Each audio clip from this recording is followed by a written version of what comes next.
ආයු වැඩේවා නිදුක් වේවා නිරෝගී වේවා. පොළොන්නරුව ඉස්කෝලේක ලස්සන වැඩක් කළා. ඉස්කෝලේ හරියටම කිව්වොත් පොළොන්නරුව වැලිකන්ද සෙවණපිටිය විද්‍යාලය. අද අරුණ පුවත්පත වාර්තා කරනවා මෙන්න මෙහෙම පුවතක්. ගුරුවරු හා සිසුන් එකතුව ඉවත දැමූ රූපවාහිනී යන්ත්‍ර වලින් අත්සෝදන යන්ත්‍ර හදලා පොළොන්නරුව සෙවණපිටිය විදුහලෙන් රටටම ආදර්ශයක්.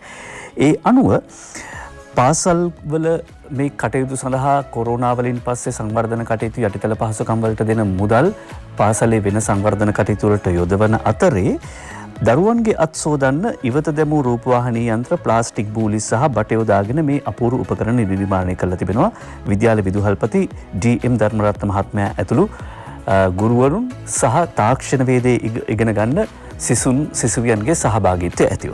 දැන් ඕක තමයි ප්‍රවෘත්තිය. එතකොට දැන් මේකේ පසුවදන මොකද්ද වෙන්න ඕනේ? පසුවදන සාමාන්‍යයෙන් නම් ගත්තාම අලුත් දෑන් නොතරන ජාතිය ලොව නොනගී කියන කතාව කියන්නත් පුළුවන්. හැබැයි ටෙලිවිෂන් වල වැඩ කරන අපිට ඊට වඩා අවධානමක් මේකෙන් දැනෙන්න පටන් ගත්තා. අපි මේ කතා කරන දේවල්, අපි මේ කරන දේවල් සමාජය නොපිළිගත්තොත් අන්තිමට ටෙලිවිෂන් වලට අත හොදන්න පටන් ගනීවි. ඒ නිසා මේ තියෙන පුවත්පත්වල පුවත් සිරස්වල පවා කියන්න වෙන්නේ හරි බොහොම පරිස්සමෙන් සැහැල්ලුවෙන් සහ පැහැදිලිව නිරවුල්ව මධ්‍යස්සව. අද ජූලි මාසේ 8 වෙනිදා ජාතික පුවත්පත් වාර්තා කරන ප්‍රධාන පුවත් මොනවද කියලා විමසන්න සූදානම් මාධ්‍යවිදී ප්‍රසාද් මංජු මාත් එක්ක ඉන්නවා. අයිබෝන් ප්‍රසාද්. ඔව්. අද දවසේ වාර්තා කරන වෙන පුවත් දිහා බැලුවාම නම් එච්චර සුබදායක එහෙම නැත්නම් සතුටුදායක ප්‍රීතිදායක පුවත් නෙවෙයි තියෙන්නේ. අපි කතාව පටන් ගනිමු COVID-19 වසංගතය පිළිබඳව නැවතත් ප්‍රධාන පුවත් අතරට වාර්තා වෙන්න පටන් ගන්නවා. මව්බිම කියනවා සිරකරුවෙකුට කොරෝනා, වැලිකඩ 5000කට වැඩි පිරිසකට PCR පරීක්ෂණ, කුමුදු උපුල්ශාන්ත ශිරාන් 500කට වැඩි පිරිසකට. මව්බිම මේ ෆොන්ට් එකත් එක ගත්තාම රවුම් සහ මේ අකුරු ඉලක්කම් දෙක එක සමානව යනවා. වැලිකඩ 500කට වැඩි පිරිසකට PCR පරීක්ෂණ, කුමුදු පුල්ශාන්ත, ශිරාන් රණසිංහ, පොළොන්නරුව අනුරාධ විශ්වනාත්, කදුරුවෙල සමන් බදුල්ලගහපිටිය තමයි වාර්තා කර සිටින්නේ. කොහොමද මේ වාර්තාව මේ සිද්ධිය මෙහෙම වෙන්නේ කියලා අද මව්බිම පුවත්පත ටිකක් විස්තර ඇතිව වාර්තා කරනවා. ඒ අනුව මේ පුද්ගලයා මේ කොරෝනා ආසාදිතයා හැටියට හඳුනාගත්ත පුද්ගලයා මත්කුඩුලෝලියෙක් බව ඔහු පිළියන්දල ප්‍රදේශයේ පදිංචිකරුවෙක් බවත් වාර්තා වෙනවා. ඔහුට එරෙහිව පවතින නඩුවකට ඉදිරිපත් කිරීම සඳහා පොළොන්නරුව බන්ධනාගාර නිලධාරීන් පිරිසක් විසින් ඉකුත් 27 වෙනිදා ඔහුව වැලිකඩ බන්ධනාගාරය වෙත රැගෙන ගොස් ඒකේ I1 කියන වාට්ටුවේ රඳවා තිබෙනවා. දැන් කොරෝනා තත්ත්වයෙන් පස්සේ ස්කයිප් තාක්ෂණය ඔස්සේ තමයි අධිකරණ කටයුතු බොහෝ විට සිදු වෙන්නේ. ඒ අනුව මේ ස්කයිප් තාක්ෂණය සඳහා ස්කයිප් තාක්ෂණය ඔස්සේ නඩු කටයුත්තට සහභාගී කරවා ගැනීමට පැමිණි මේ සැකකරු අධිකරණය වෙත ඉදිරිපත් කිරීමෙන්ට ගෙන එන රැඳවුවන් නැවත රඳවාගෙන සිටි බන්ධනාගාරය වෙත ගෙන යාමට පෙර වැලිකඩ බන්ධනාගාර රෝහල මගින් ඔවුන් සම්බන්ධයෙන් කොරෝනා රෝග පරීක්ෂණ සිදු කර තිබෙනවා. ඒකෙදි තමයි සැක සහිතව මොහුට කොරෝනා ආසාදනය වෙලාද කියලා සැකයක් මතුවෙච්ච නිසා තත්ත්වය තවදුරටත් පරීක්ෂා කරද්දී තහවුරු කරගෙන තිබෙනවා ඔහුට COVID-19 වැළඳී තිබෙන බව. කොහොමුණත් ඔහුව පහුගිය දින 9ක පමණ කාලය තුළ ඇසුරු කරපු සිරකරුවන් 100කට ආසන්න පිරිසක් නිදහස ලබා ඔවුන්ගේ ගෙවල් වලට ගිහිල්ලා තියෙන නිසා මේ අයගේ ලිපිනයන් ආදී තොරතුරු සියල්ල හඳුනාගෙන පරීක්ෂණාංශ විශේෂයෙන් බුද්ධ්‍යංශ මේ වෙනුවෙන් කටයුතු කරන බව සඳහන් කර තිබෙනවා. මේ සිද්ධිය සම්බන්ධයෙන් සෞඛ්‍ය සේවා අධ්‍යක්ෂ ජනරාල් අලි ජාසිංහ මහත්මයා ඊයේ නිවේදනයක් නිකුත් කරමින් කියා තිබුණේ ඉහතකී ආසාදිත පුද්ගලයා ඇසුරු කර පුද්ගලයන් රැඳවුවන් සහ බන්ධනාගාර නිලධාරීන් වෛද්‍ය පරීක්ෂණයට ලක් කිරීමට පියවරගෙන තිබෙන බව. ඒ වගේම PCR පරීක්ෂණයට ලක් කළ පුද්ගලයන්ගේ වෛද්‍ය වාර්තාවලින් පසුව ඉදිරි කටයුතු තීරණය කරන බව යුද හමුදාපති ලොකුටනන්ට් ජෙනරාල් ශවේන්ද්‍ර සිල්වා මහත්මයා සඳහන් කර සිටියේ දෙවන කොරෝනා රැල්ලක් මේ ඔස්සේ මතුවේද කියන ප්‍රශ්නය නැගපු නිසා. ඔව් මම හිතන්නේ වැදගත්ම කාරණය තමයි දැන් කොහොමද මේ පුද්ගලයාට කොරෝනා ආසාදනය වුණේ කියන කාරණය ගැන සොයන්න ඕනේ. මොකද අපි දැක්ක දැන් ජායල සුදුවැල්ලේදීත් දැන් මේ වගේ මත්ද්‍රව්‍ය ලෝලින්ගෙන් ගේ තමයි බෝ වුණේ. නාවික හමුදාවටත් බෝ වුණා. ඒ නිසා මේ කන්දකාඩු වලට යන්න කලින් කොහොමද කොරෝනා මූට ආසාදනය වුණාද නැද්ද කියලා මම හිතන්නේ බුද්ධ්‍යංශ දැන් පරීක්ෂණ පවත්වන එක ඉතාමත් වැදගත්. අනිත් කාරණය තමයි දැන් අපි කිව්වා දිනුත් නිතරම දැන් සෞඛ්‍ය උපදෙස් පිළිපදින්න කියලා. දැන් මේ පුද්ගලයා මුඛාවරණ දාගෙන දුරස්ථභාවය සමග සිටියානම් එහෙම බය වෙන දෙයක් නැහැ. නමුත් ඔහු සිටියේ කුමන ආකාරයෙන්ද කියලා අපි දන්නේ නැහැ. ඔහු ඇසුරු කරලා තියෙනවා විශාල පිරිසක්. ඒතර ඔවුන්ගෙන් සමාජගත වෙනවද නැද්ද කියන කාරණේ තමයි මම හිතන්නේ වැදගත් වෙන්නේ. මම හිතන්නේ PCR පරීක්ෂණ වල වාර්තා අද දවසේ ලැබෙයි. ඒතර අපිට දැනගන්න පුළුවන් මොකද තත්ත්වය කියලා. ඒ වගේම අපි දැනුත් කියන්නේ ජනතාවගෙන් සෞඛ්‍ය උපදෙස් පිළිපදින්න. මොකද අපි දැන් පාරේ යනකොට පේනවා සමහරවිට ගාණක්වත් නැහැ. කොරෝනා කියලා අහලවත් නැති වගේ තමයි කටයුතු කරන්නේ. ඉතින් ඒ නිසා මම හිතන්නේ සමාජයක් විදිහට අපි දැන් සමාජ ජාලය විවෘත වෙලා සමාජගත වෙලා හරි විදිහට රට යනවා. ඒ නිසා සියලු දෙනාගේම සහයෝගය අවශ්‍යයි. රට ආපහු ඉදිරියට යන්න නැත්නම් ආපහු අපි දන්නවනේ මොකද පහුගිය කාලේ උනේ කියලා. ඒ නිසා කවුරුත් කැමති නැති තත්ත්වයක් ඇති වෙන්නේ. ඒ නිසා හැමෝටම වගකීමක් තියෙනවා. සෞඛ්‍ය උපදෙස් පිළිපදින්නේ කියන්නේ මෙන්න මේ කාරණේ නිසා. මෙන්න මේක උදාහරණයකට අරගෙන දැන්වත් ඒ උපදෙස් පිළිපදින්නේ නැති අයගෙන් අපි කාරුණික ඉල්ලා සිටිනවා සෞඛ්‍ය උපදෙස් පිළිපැදගෙන තමන්ගේ රාජකාරී කටයුතු සමාජ ජීවත් වෙන්න කියලා. අරුණ පුවත්පතේ අතරේ වාර්තා කරනවා තිස්ස රවීන්ද්‍ර පෙරේරා ගෙනෙන වාර්තාවක් වැලිකඩ කොවිඩ් ආසාදිතය ඇසුරු කළ අය පූනානිවලට නිලධාරීන් රාජගිරියට යවනවා 174 දෙනෙක් රැඳ වූවන් පූනානි නිරෝධායන මධ්‍යස්ථානයටත් බන්ධනාගාර නිලධාරීන් 26 දෙනෙක් රාජගිරිය ආයුර්වේද නිරෝධායන මධ්‍යස්ථානයටත් යවා හමුදා රැකවල් යෙදවීමට පියවරගෙන තිබෙන බව සඳහන් කර තිබෙනවා. වැලිකඩ බන්ධනාගාර රෝහලේ ඒ කාර්යමණ්ඩලය ඉතා වැදගත් කාර්යයක් කරනවා. ඔවුන් මම දන්නේ මේ සමාජයේ යලි විවෘත කරත් මේ කොවිඩ් සම්බන්ධයෙන් තියෙන පරීක්ෂණ අවදානම් අඩු කරලා නැහැ. ඒ නිසා තමයි කොරෝනා රෝගියා හමු වුනේ. නැත්තම් ඔහුගෙන් සමාජයට තවත් විශාල වශයෙන් පැතිරෙන ඉඩ කඩ තිබුණා. ඔව්. මව්බිම් ප්‍රධාන පුවත් අතර වාර්තා කරන ඊළඟ කාරණය තමයි සංගවී සිටි නාකොටික් IP පොලිසියට බාර වේ කියලා කඩවත බැංකුවක් ළඟ අඬා ඉඳලා අඬන්න දෙයක් නැහැ කරන කලට පව් මීරිය මීසේ විඳින කලට දුක් දැඩි වේ ගිනිසේ කියලා අහලා තියෙනවනේ. පොලිස් මද්‍රව්‍යකාරශී පොලිස් පරීක්ෂක සමන් වසන්ත කුමාර දවස් කීපයක් තිස්සේ පොලිසියට කට්ටිපනමින් හිටිය පොලිස් ඇහැට වැලිගසමින් කට්ටිපනමින් හිටියා. ඊයේ පොලිසිය විසින් නිවේදනයක් නිකුත් කරන පහුගිය දවසක මේ පුද්ගලයා හඳුනා ගැනීම සඳහා මහජන සහාය පතනවා. එයින් පස්සේ තමයි මේ පුද්ගලයා ඇවිල්ලා කඩවත පිහිටි වාණිජ්‍ය බැංකුවක් අසල බෑග් දෙකක්ද අතතෙව සිටියේදී උදේ 11:10ට විතර කඩවත පොලිසියේ නිලධාරීන් දෙදෙනෙක් වෙනත් රාජකාරියකට ගිහින් ඉඳපු නිලධාරීන් දෙදෙනෙක් ජිප් එක මෙතන නතර කරලා තියෙනවා සැක හිතිලා. එතකොට ඔහු කියලා තියෙනවා තමා තමයි මද්‍රව්‍ය නාශකාරංශයේ පොලිස් පරීක්ෂකවරයා. ඔහුගේ ගම විදියට සඳහන් වෙන්නේ වැලිබේරිය ප්‍රදේශය.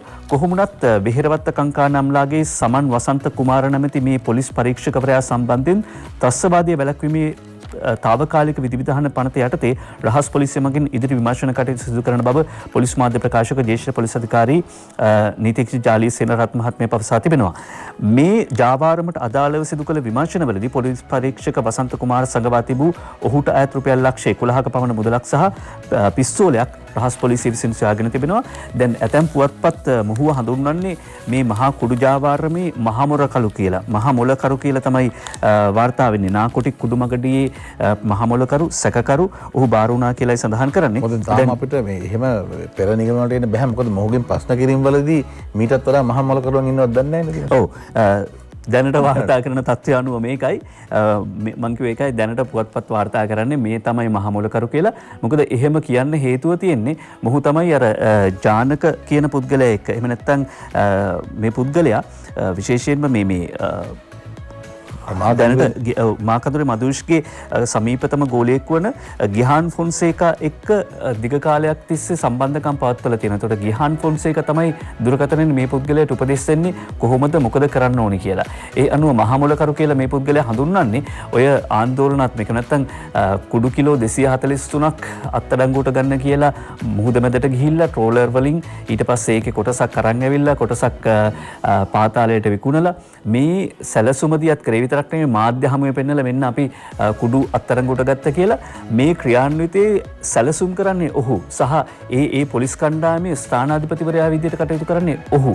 ඒ නිසා තමයි ඔහු මහා මොලකරු හැටියට සඳහන් කරන්නේ. පාතාලය සමග සමීප සම්මතව පවත්වනවා. ඔව්. දැන් මේ පුද්ගලයා මේ අර අඬනවා හිටියයි කියන්නේ සමහරට ඔහු දැන් ඔහු කියන්නේ දැන් ගෙදරට දුරකථනෙන් කතා කරන ගමන් තමයි අඬලා තියෙන්නේ. සමහරට කියන්නේ දැන් බිරිඳට දරුවන්ට ඥාතීන්ට ඔවුන් දැන් ඔවුන්ගේ වියෝ වෙන්න වෙනවනේ කාලයකට හරි වෙනවනේ.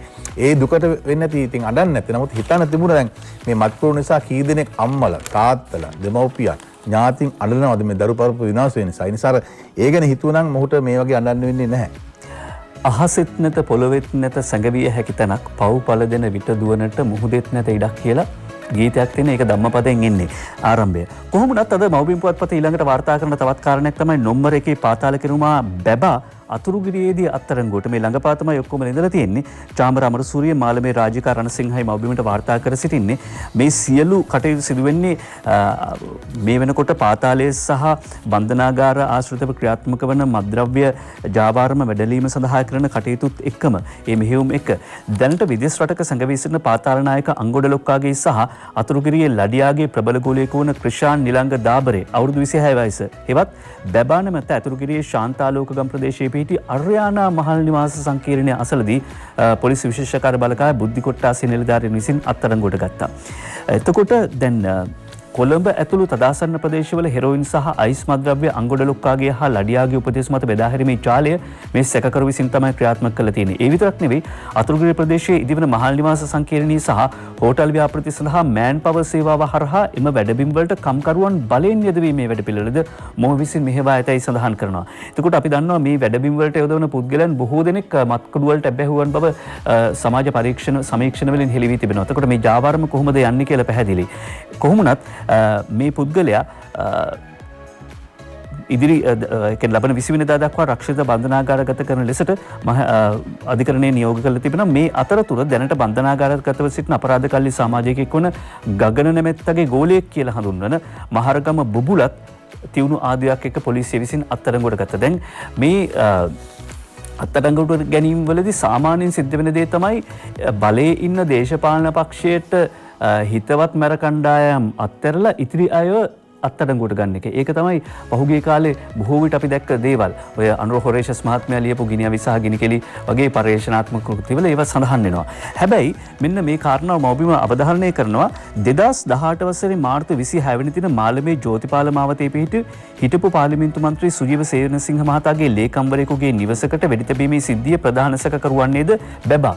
එතකොට දැනට සමගි ජනබලවේගයෙන් තරඟ කරන මේ මන්ත්‍රීවරයාගේ ගෝලයෙක්ට තර්ජනය කරපු නැත්නම් මේ නිවසට බෝම්බ වෙඩි තැබපු මේ පුද්ගලයාත් අත්අඩංගුවට ගන්න. එතකොට කියන්නේ පක්ෂපාත ભેදයෙන් තොරව සමාජයට අවදානමක් එහෙම නැත්නම් සමාජයට තර්ජනයක්ව පවතින පාතාලයේ මෙහිවි මර්ධනය කිරීමේ කටයුතු තමයි මේ සිදු වෙන්නේ.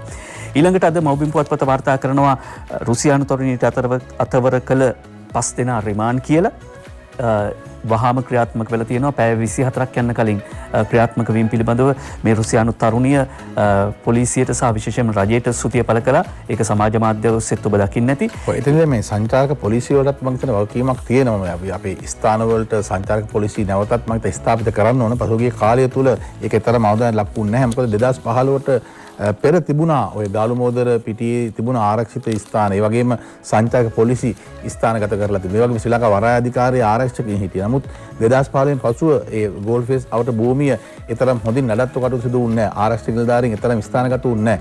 මම කියන්නේ මේ කාරණා ගැන අවධානය යොමු වෙන්න ඕනේ. මොකද අපි දන්නවා දැන් සංචාරක ව්‍යාපාරයට අපි දැන් යලිත් ගොඩ ගන්න හදන්නේ. ඒ අවස්ථාවේදී විදේශ සංචාරකින්ගේ ආරක්ෂාව ගැන සියලු දෙනාගේ වගකීම තියෙන්න ඕන. කොළඹ විතරක් නෙවෙයි ලංකාව පුරාම අපේ සංචාරක ස්ථාන තියෙනවා. සංචාරක පොලිස් ස්ථානගත කරලා තියෙනවා. මම හිතන්නේ වැඩ බලන පොලිස්පතිවරයාගේ අවධානය යොමු වෙන්න ඕනේ මේ සිද්ධිය මුල් කරගෙන මින්පසු මෙවැනි සිද්ධි ඇති නොවෙන්න. මව්බිම මුල්පිටුවේ ප්‍රධාන පුවතක් හැටියට ඊළඟට වාර්තා කරන කාරණාව තමයි කැලණියේ පවුලක්ම කටාරහිදී ගෙල කපා මරලා ඝාතනය සිදුවුණේ මාර්තුවේ ලංකාවට සිරුරු ආවේ ඊයේ. ඝාතකයා ලාංකික තරුණයෙක් ඝාතනය කරලා නැවත ලංකාවට පැමිණ තිබෙන බව සඳහන් කර තිබෙනවා. ඊළඟට කැස්බෑවේ කෝටිපති ව්‍යාපාරිකයා තෙමහල් මැදුරේ ලේවිලක් මැද කොළඹ MC පෙරේරා සහ බොරලැස්කම නිදුවර අබේසිංහයි මව්බිමට වාර්තා කර සිටින්නේ. මේ සිද්ධිය සම්බන්ධයෙන් දිනමින වාර්තා කර සිටියේ මේක අභිරහසක් බව. ඒ වගේම ලංකාදීපය කියා සිටියා මේ ලේ තැවරුණු පොළු කෑල්ලක් තිබුණා. ඒක ඉව කරපු නිලසුනකයා පොලිස් නිලසුනකයා ගේ ඇතුළෙම ඉව කරමින් සිටියා කියලා. කොහොමුණත් මේ කෝටිපති ව්‍යාපාරිකයාගේ බිරිඳ සුළු තුවාල සහිතව රෝහල්ගත කරලා තියෙනවා. පවුල් ආරවුල් එහෙමත් තිබුණා කියලා ඒ පිළිබඳ පැමිණිලි තිබුණා කියලාත් ජාතික පුවත්පත් වාර්තා කර තිබුණා අද. ඒ අතරේ මව්බිම ඇතුළු පිටුවකට ගියොත් මව්බිම 9 වෙනි පිටුවට ගියොත් ඊටාම අනුවේදනීය පුවතක් කී වාර්තා වුණා. ඒ පිළිබඳව මව්බිම වාර්තා කරන මේ ආකාරයට අනේ රත්තරන් පුතේ පනින්න එපා ගඟට කියලා කියද්දිත් ගඟට පනින්න එපා මගේ රත්තරන් පුතේ කියලා කියද්දි දෙදෙනාම බදාගෙන එකවරම ගඟට පැන්න කියලා මියගේ ශිෂ්‍යයාගේ පියා හැඬු කඳුලින් කියයි කියලා සඳහන් කරන්නේ වයස අවුරුදු 16යි 17යි දෙන්නගේ වයස. ඊයේ උදේ 5:45ට පමණ තමයි මේ සිද්ධිය වුණා කියලා කියන්නේ. මොනවා තේරෙන වයසක්ද? හැබැයි දැන් මේ ප්‍රශ්නේදී මේ දරුවන්ගේ වයසට ගිහිල්ලත් හිතන්න වෙනවා මේක සුදුසු සම්බන්ධයක් නෙවෙයි. පාසල් වයසේ දරුවන්ට මේ සම්බන්ධය සුදුසු නැති නිසා තමයි දෙමව්පියන් විරුද්ධ වෙලා තියෙන්නේ. ඒ වුණාට මේ පිළිබඳ වෙනම සංවාදයක් ඇති වෙනවා. කොහොමවත් මේව ගැන හරි ප්‍රවේශමෙන් කතා කරන්න වෙන්නේ. හේතුව අපි තවදුරටත් මේවා හුවා දක්වන්න සමහර විට මේ වගේ මානසික තත්ත්වයේ ඉන්න පිරිස් මේ ඔස්සේ තව දිරිගැන්වීම් ලබන්නට තියෙනවා. ඒ නිසා හරි ප්‍රවේශමෙන් කටයුතු කරන්න ඕනේ. කොහොමවත් 16 17 කියලා කියන්නේ ජීවිතේ මොනවා තේරෙන වයසක්ද කියලාත් ඔබට හිතෙනවා. දරුවෝනේ නේද? හැබැයි දරුවෝ ගැන කියවම අද දිනමින පුවත්පතේ තියෙන මෙන්න මේ සිරස්සලයට යන්න කල්පනා කළා. දරුවන් හරි එහෙම නැත්නම් නියෝමාල් රංගජීව මේ දෙදෙනාගෙන් මේ නියෝමාල් රංගජීව කියන පොලිස් නිලධාරියා හෝ ඔහුගේ දරුවන් ඝාතනය කරන බවට තර්ජන කර තිබූ බව අද දිනමින පුවත්පත වාර්තා කරනවා. නියෝමාල් රංගජීව හෝ ඔහුගේ දරුවෙකු මරා දමන බවට තර්ජනය කරලා මත් ජාවාරම්කරුවන් සහ නාකොටික් නිලධාරීන් කතා කරන හඬපටයක් ජනාධිපති කොමිසමේ අහන්න සලස්වනවා. ඒ අනුව තමයි මේක එළිදරව් වෙන්නේ. ඒ අනුව දිනමින පුවත්පත මේ වාර්තාවට සුභාෂිනී සේනානායකයි වාර්තාව ගෙනින්නේ. පොලිස් මද්‍රව්‍ය නාශකාරංශයේ නිලධාරීන් ඒ කියන්නේ මේ ආන්දෝලනාත්මක නාකටික් එකේ තමයි නියෝමාල් රංගජීව මහත්මයා කටයුතු කරන්නේ. ඔහුව මේ විදිහට ඉවත් කරනවා විතරක් නෙවෙයි වෙලේසුදා තර්ජනය කරන ආකාරය වෙලේසුදා සහ නාකටික් එකේ සමහර නිලධාරීන් අතර සංවාදයක් පැවතුන මේ සංවාදය තමයි පටිගත වෙලා එළියට අවිල්ලා තියෙන්නේ. එතකොට එම කාර්යාංශයේ හිටපු පොලිස් පරීක්ෂක නියෝමාල් රංගජීව මහතා ඉදිරිපත් කළ පැමිණිල්ලේ සාක්ෂි විමසීම කළ අවස්ථාවේදී මද්‍රව්‍ය ජාවාරම්කරු කරන වෙලේසුදා සහ පොලිස් මද්‍රව්‍ය නාශකාරංශයේ නිලධාරීන් සිදු කළ දුරකථන සංවාදය ඇතුළත් CD කොමිසම හමුවේ සාකච්ඡාවට ගෙන තිබෙනවා. ඒ අනුව දිනසද නියෝමාල් රංගජීව මහත්මයා ඉතාමත් දක්ෂ කාර්යක්ෂම නිලධාරිය. අපි දැක්ක මත්කුඩු ජාවාරම්කරු හුඟක් බය වුණා. ඔහු මොකද අත්අඩංගුවට ගත්තා. ඔහුගේ සැලසුම් තිබුණා නියෝමාල් රංගජීව මහත්මයා කොහොමද කුඩු මද්‍රව්‍යකාරීන් මර්ධනය කරන්න අල්ලන්නේ කියලා. ඒ නිසාම දැන් ඔහු සිරගත වෙලානේ හිටියේ පසුගිය යහපාලන ආණ්ඩුව කාලේ. එතකොට මේ නාකොටික් එකේ කොහොමද ක්‍රියාකාරීත්වය? දැන් මේ වගේ දේ සිද්ධි වෙන්න සමහරට රංගජීව මහත්තයා වගේ වැනි අය නැතිවීමත් ප්‍රබල වශයෙන් බලපාන්න ඇති. නාකොටික් එකේ දැන් මේ වගේ කීප දෙනෙක් සම්බන්ධ වෙලා තියෙනවා. පාතාලය සමග ඉතා සුහද ගනුදෙනු පවත්වලා තියෙනවා. එතකොට මම ඒකයි කියන්නේ දැන් අර නිර්වින්දන බෙහෙතක් වගේ ලබා දෙනවා දක්ෂ කෙනාට. එක්ක ඔහු ඉවත් කරන ඔහුට බොරු චෝදනා දානවා, එක්ක ඔහු හිරේ දානවා. එතකොට අරක ක්‍රියාත්මකයි. ඔවුන්ගේ යටි අරමුණ ක්‍රියාත්මකයි. ඒ නිසා දේශපාලනය, පාතාලය, මත්කුඩු කියන මේ කාරණා තුන ගැන මම හිතන්නේ හොඳ අවබෝධයකින් ඉන්න ඕන. අපි විරාමයක් ලබමු දැන්. අද දිනමින පුවත්පත ප්‍රධාන පුවත් හැටියට වාර්තා කරන ජ්‍යෙෂ්ඨ පුරවැසි තැන්පත් පොලිය අඩු කරන්නේ අග්‍රාමාත්‍ය සහ මුදල් අමාත්‍ය මහින්ද රාජපක්ෂ මහත්මයා කියනවා පොලිය අඩු කළ බවට පළවන වාර්තා අසත්‍ය බව අගමැතිතුමා කියනවා. මේ කාරණාව අමාත්‍යාචාර්ය බන්දුලු ගුණවර්ධන මහත්මයා සඳහන් කරනවා. ඒක මව්බිම් පුවත්පත කියන්නේ වැඩිහිටිය ස්ථාවර තැන්පත්වල පොලියේ වෙනසක් නැහැ කියලා. ඊළඟට එතකොට මේ යමක් කියනවාද අගමැති මහින්ද රාජපක්ෂ මහත්මයා මුදල් ඇමතිනේ දැන් එතුමාවත් නොදැනද මේ වගේ කතා කියනවා. සමහර විට විපක්ෂයේ දේශපාලඥයින් මේ මැතිවරයා ළඟ නිසා දේශපාලන වාසි ගන්න මේ කතා කියනවා. දැන් ප්‍රතික්ෂේප කරද්දිත් එහෙම දෙයක් නැහැ කියලා ඒකත් කියනවා. දැන් ඉස්සර නම් දේශපාලන තිබුණා මොන පක්ෂය වුණත් යමක් ප්‍රතික්ෂේප කරොත් ඒක පිළිගන්නවා. දැන් මේ ප්‍රතික්ෂේප කරද්දිත් එහෙම දෙයක් නැහැ කියලා මේ ඇතම් ඉතින් මාධ්‍ය නිදහස සහ මේ සමාජ මාධ්‍යාල වලින් තමයි මේ ප්‍රචාරයෙන් ගෙනියන්නේ. ඒ නිසා ඉදිරියටත් යම් තව දේවල් කියයි. ඉතින් මේ හැම දෙයකටම නිවේදන නිකුත් කර නිවැරදි කර ඉන්න ගොත් රටේ අනිත් දේවල් කරන්න වෙන්නේ නැහැ. කරන්ට් වදින විදුලි බිල පිළිබඳව කමිටුවක් පත් කළා. විදුලි බිල කමිටු වාර්තාව අද කැබිනට්ට ඉදිරිපත් කරනවා කියලා සඳහන් කරනවා. ඊළඟට කොහොමනත් අඩු ආදායම් ලාභීන් සඳහා ප්‍රතිශතයක් විදියට යම් සහනයක් දෙන්න ඉඩ තියෙන කියලා අරුණ පුවත්පත වාර්තා කර සිටියා. ඒ අතරේ අද මව්බිම් පුවත්පත මුල් පිටුවේ වාර්තා කරන කාරණයක් තමයි පොලිසිය හිරිහැර නිසා අපේක්ෂකත්වයෙන් ඉල්ලාස්වන තීරණය කළා කියලා අගලවත්ත ප්‍රභාත් බුලත් සිංහල වාර්තා කර සිටින්නේ. පාලිත තෙවරපෙරුම් මහත්මයා එක්සත් ජාතික පක්ෂ අපේක්ෂකත්වයෙන් ඉවත් වෙනවා. අපි නම් හිතන් හිටියේ එතුමා බය නැති මිනිස්සෙක් කියලා. පොලිසිය බාධා නිසාද තවත් තියෙනව නේද? මම දැක්ක වාර්තා කියනවා මේ හානි සිද්ධ වෙන්නේ සමගි ජන බලවේගය කියලා. කොහොමුණත් කාටවත් බය නැති මිනිස්සෙක් කියලා තමයි අපි හිතන් හිටියේ. ඊළඟට දේශපාලන වේදිකාවේ දක්වන අදහස් වලට යන්න පුළුවන්. අද අරුණ පුවත්පත කියනවා රනිල්ගේ පාට සජිත් හොරෙන් අරන් මැතිවරණ කොමිසමට පැමිණිල්ලක් උදේජීව ඒකනායකයි වාර්තා කර සිටින්නේ. ඒ අනුව මැතිවරණ කොමිසමෙන් දීලා තියෙන්නේ නිල් පාට. හැබැයි කොළ පාට මේ මැතිවරණ ව්‍යාපාරදී කැම්පේන් එකේදී පාවිච්චි කරන එකට විරුද්ධව පැමිණිල්ලක් කරන්න තීරණය කළා තිනවා. රනිල්ගේ පාට සජිත් හොරෙන් අරන්. ඒ කියන්නේ මැතිවරණ කොමිසම නිල් පාට දුන්නා නම් මේ දෙනුනේ දැන් නිල් පාට ශ්‍රී ලංකා නිදහස් පක්ෂයේ පාටනේ. ඒක ඇතම් දිස්ත්‍රික්ක වලට ශ්‍රී ලංකා නිදහස් පක්ෂ අත ලකුණෙන් තරඟ කරනවා. මම දැන් කළුතර ඇතුළු තවත් දිස්ත්‍රික්කයකට මේ අත ලකුණ. එතකොට නිල් පාට. එතකොට ප්‍රශ්නයක් වෙනවා. එහෙමනම් එහෙම දීලා තියෙනවා. අනිත් කාරණේ තමයි දැන් මේ වගේ ප්‍රශ්නයක් ඇති වුණා 90 දශකයේ මුල ප්‍රජාතන්ත්‍රවාදී එක්සත් ජාතික පෙරමුණ ලලිත් අතුරුමල්ලි ගාමිසානක මහත්මයාගේ සහභාගීත්වයෙන් රාජාරිය පක්ෂය බිහි කරගෙන එක්සත් ජාතික පක්ෂයෙන් ඉවත් වෙලා ආව ඔවුන්ගේ වර්ණය උනේ කහ පාට සහ කොළ පාට. එතෙන්දි මේ කියන ප්‍රශ්නේ මතුවුණා. දැන් යලිත් ඒ වගේ ප්‍රශ්නයක් මතුවලා තියෙනවා. මම හිතන්නේ දෙන්න වර්ණත් නැහැ. ඒ තරම් පක්ෂ සංඛ්‍යාවක් අපිට තියෙනවා. දේශපාලන වේදිකාවේ බොහෝ අදහස් පළ වෙලා තියෙනවා. කෙටි කාලයක් තුළ ඉදිරිපත් කරන්න කැමති ආණ්ඩුවට ලබා නොදෙන මූල්‍ය අරමුදලේ මුදල් අරගෙන අපි ජනතාවගේ කුසගින්න නිවන්න සූදානම් කියලා හිටපු අග්‍රාමාත්‍ය රනිල් වික්‍රමසිංහ මහත්මයා සඳහන් කරනවා. රටේ ආර්ථිකය නැංවීමට පැහැදිලි වැඩපිළිවෙලක් අප සතුයි. ජාතිවාදී අවශ්‍යමින් එකිනෙකාට චෝදනා කරන්න මට උවමනාවක් නැහැ කියලා ඔහු කියනවා. ඊළඟට බැඩබැරි රනිල් රටේ ආර්ථිකය ගොඩනගන බව පවසමින් රටට විහිළු සපයනවා කියලා උදේ ප්‍රභාත් ගම්මන්පිල මහත්මයා සඳහන් කරනවා. උතුලේ දමිළ ඡන්ද වෙනුවෙන් සජිත් රට පාවා දෙනවා. 13 වන සංශෝධනය ගැන සජිත් චම්පිකගෙන් අහලා දැනගන්න වෙනවා කියලා සඳහන් කර සිටිනවා. කොහොමවත් මේ ආර්ථික කාරණාව රනිල් වික්‍රමසිංහ මහත්මයා ප්‍රධාන තර්කයක් හැටියට ගෙනෙන කාරණයක් තමයි ආර්ථිකය ශක්තිමත් කිරීමේ හැකියාව පවතින එක්සත් ජාතික පක්ෂයට COVID-19 පළවෙනි රැල්ලෙන් රට පාලනය කරගන්නේ මෙතන COVID-19 පළවෙනි රැල්ල මර්ධනය කරගන්නට ආණ්ඩුව සමත් වුණාට දෙවන රැල්ලක් සහ ආර්ථිකය ගොඩනැගීම කරන්න පුළුවන් අපිට විතරයි කියලා.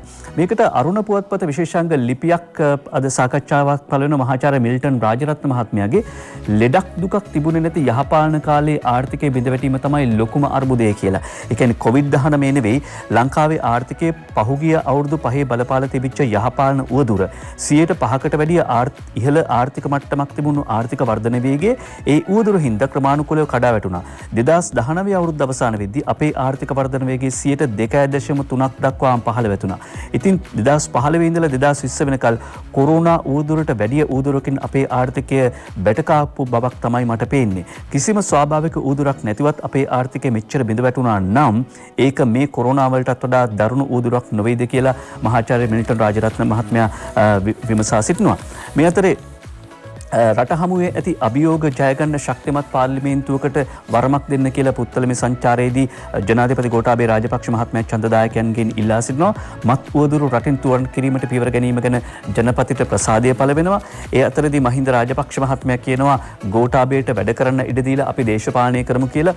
දැන් අපිට මතකයි අර වරායේ කම්කරුවන්ගේ වර්ජනයක් තිබුණා. හැබැයි අවසානයේදී ඒක ගෙනල්ලා දේශපාලනික ගැටලුව විසඳෙන්නේ මහින්ද රාජපක්ෂ මහත්මයා ගාවට ගියාට පස්සේ ජනපති අගමැති දෙපළ බෙදීමේ විපාක අපි අත්විඳා නැවත ඒක සිද්ධ වෙන්න ඕනේ නෑ. ජනාධිපති ලෙස ගෝඨාභයව නිර්මාණය කරමින් මහින්ද යුග මෙහෙවරක් කළා කියන අනුප පැස්කෝල් පවසනවා.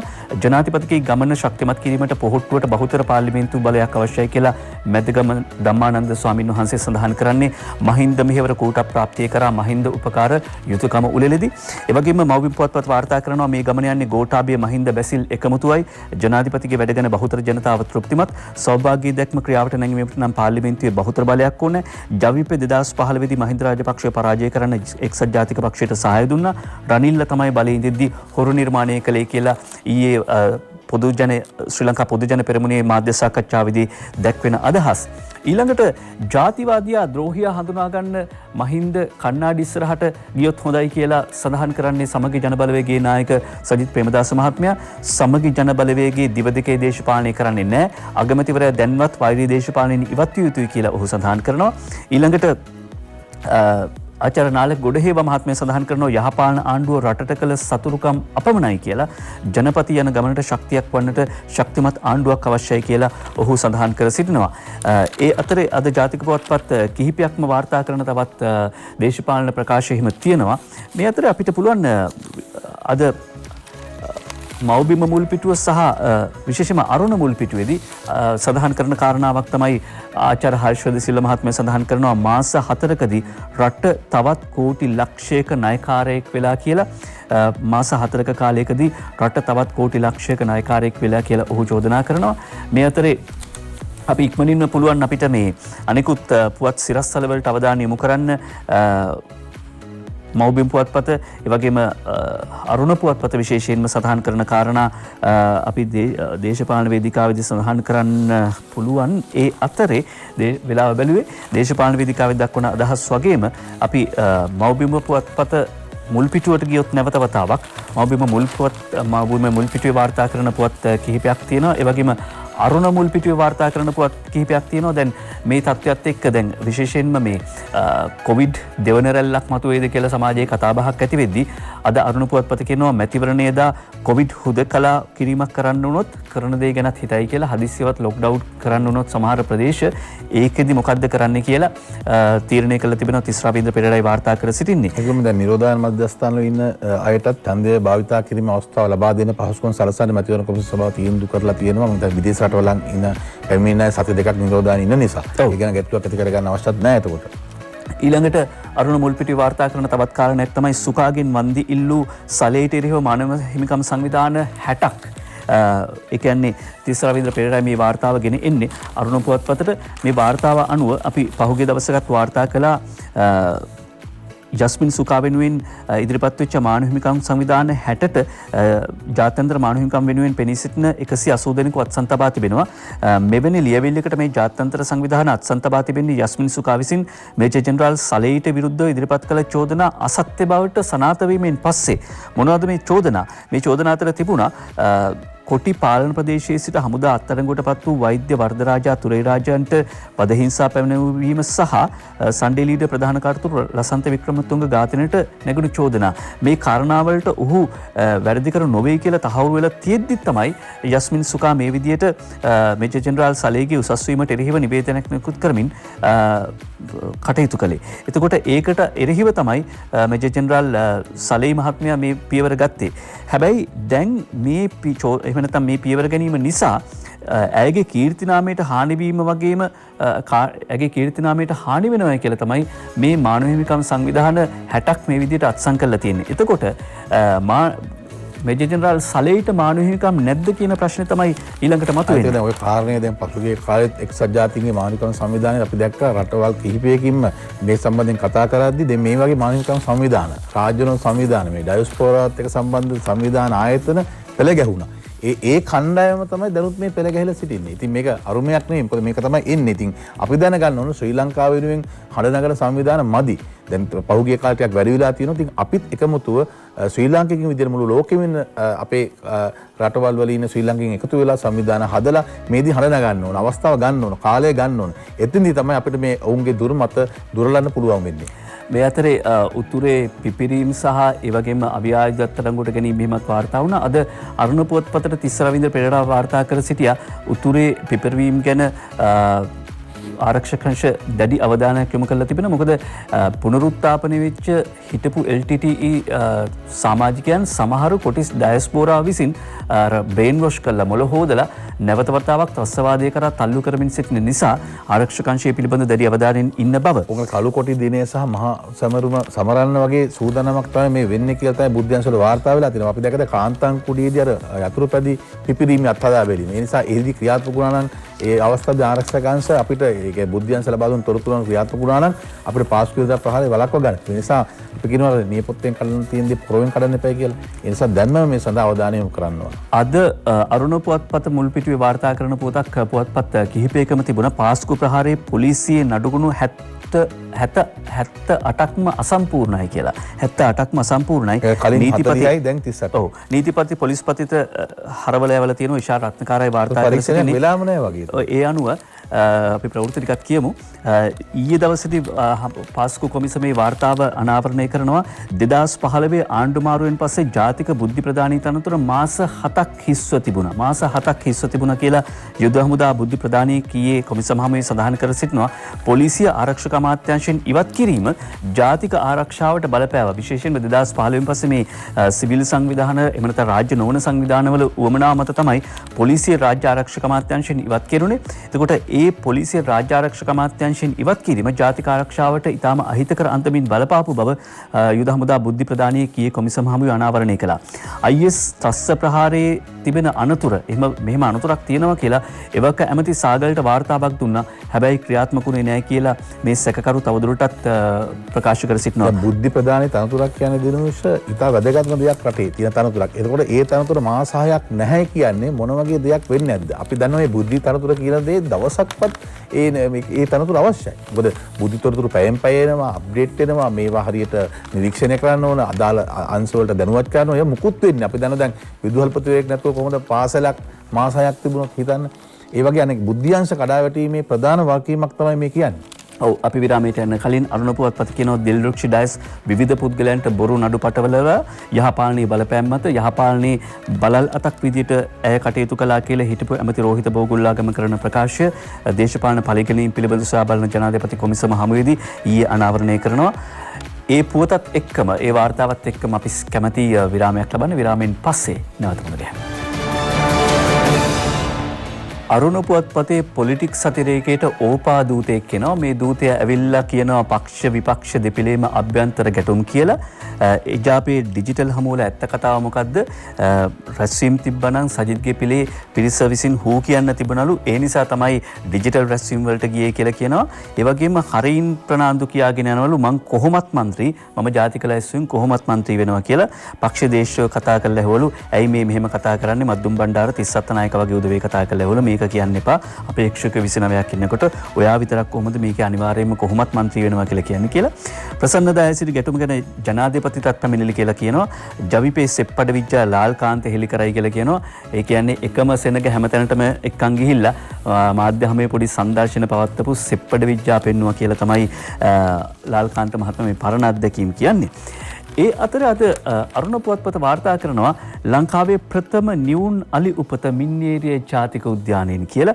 ලෝකයේත් මෙවැනි සිදුවීම් ඉතාමත්ම විරලයි. පිරිමි සහ ගැහැණු පැටවුන් බවට විශ්වාසයක් තියෙනවා. සාලිය කුමාර ගුණසේකර වාර්තා කරන්නේ ආචාර්ය සුමිත් පිළපිටිය සහ මින්නේරිය ජාතික උද්‍යානයේ වනජීවි නිලධාරීන්ගේ හෙළිදරව්වක් තමයි පරීක්ෂණයක තමයි නිරීක්ෂණයක තමයි මේ ප්‍රතිඵලය එන්නේ. මේ ඇතින්න පැටවුන් දෙදෙනෙකු සමග සිටින බව වනජීවි නිලධාරීන් මීට පෙරත් දැකලා තිබුණා.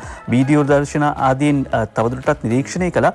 හැබැයි 6 වෙනිදා තමයි හරියටම තහවුරු කරගෙන තියෙන්නේ ඇතින්න එක්ක ඉන්නේ නිවුන් පැටවුන් කියලා. මොකද සමහර අවස්ථාවලදී රංචුවේ ඉන්න වෙනත් ඇතිනියන්ගේ පැටවුන් ඇවිල්ලා මව් ඇතම් ඒ කියන්නේ මව් ඇතින්නන්ගෙන් කිරි ලබා ගන්නවා. අර ඇතිනි රැලක් දරු පෙම්බරේයා ඇතිනි රැල්ටම කිරියටනවා කියලා කතාවක් කියනෝනේ. හැබැයි දැන් මේ පැටවු දෙන්න ගත්තම මේ පැටවු දෙන්න මේ ඇතින්නකි ගාව විතරයි ඉඳලා තියෙන්නේ දැවටමින්. වෙන අම්මලාගේ පැටවු වුණා නම් මෙහෙම කිරි බීලා ආයේ තමන්ගේ අම්මා ගාවට විටිමීට යන්න ඕනේ.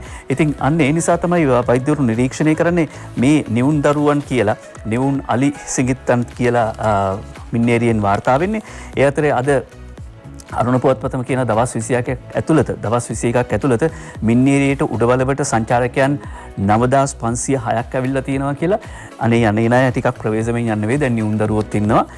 ඒ අතරේ අද විදේශ පුවත්පතට අවධානය යොමු කළොත් TikTok හොංකොං වලින් ඉවත් කරගනී කියලා වාර්තා කර සිටිනවා. විදේශ පුවත් අතරේ අරුණ පුවත්පත TikTok ඉන්දියාවෙනුත් අයින් කරගත්තා. දැන් හොංකොං වලින් ඉවත් කරගෙන තිබෙනවා. දැන් ලෝක ප්‍රවෘත්ති ගත්තම දිනුෂද ඇමරිකාවේ නිව්යෝක් නගරයේ තත්ත්වය පහුගිය දවස්වල එන්නෙන්නම හොඳ නැහැ. මොකද වෙඩි තබා ගැනීම පසුගිය සතියාන්තයේ 87ක් වාර්තා වෙලා තියෙනවා. 17 දෙනෙක් මැරලා තියෙනවා. මේ මහදවල් වෙඩි තියෙනවා. ළමයි ඉස්සරහා වෙඩි තියෙනවා. ඒ වගේ තත්ත්වයක් තමයි දැන් නිව්යෝක් නුවර පැත්තේ වාර්තා වන්නේ. ඔව්. අපි එහෙමනම් කාටුන් බලන්න යන්නයි.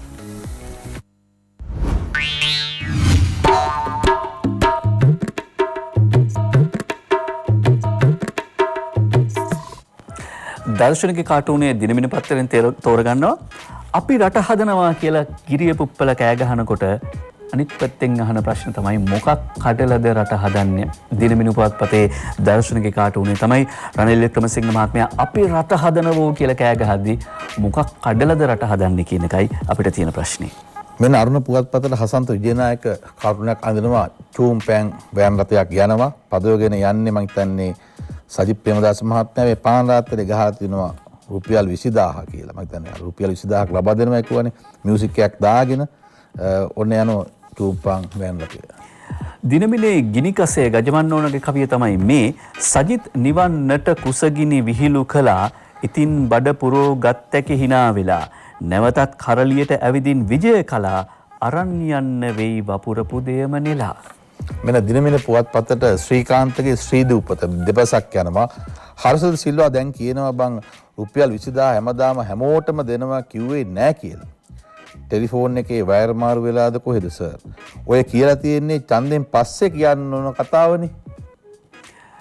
අරුණ පුවත්පතට පිංචිගේ කවි පිංචි ළමයා ලියනවා බ්‍රේස්ලට් චුයින්ගම් ලැප්ටොප් වොක්ස්වැගන් පෙන්නා රැබැට්ටූ දුප්පත් එජප ගැටව ඩොලර් වලින් මුසපත් කර මෙදාසරේ අන්දන්නට පාන මැජික් පේනවද ඩොලර් උපයන්න හපනෙක් මං වාගේ මේ රටේ කොහේ කොතනක හෝ ඉන්නවද ඉපයූ ඩොලර් රටේ සම්පත් පාවා දී අහවල් කෙන්ගෙඩිය වෙනුවෙන් යෙදුවාද මෙන්න MD වීරරත්න මෞබිම් පුවත්පතට අඳින කාටුනේ දැන් දේශපාලඥ නායකයින් 3 දෙනෙක් ඉන්නවා. මැදින නායකයා මං හිතන්නේ හිටපු ජනාධිපති මෛත්‍රීපාල සිරිසේන මහතා නටනවා.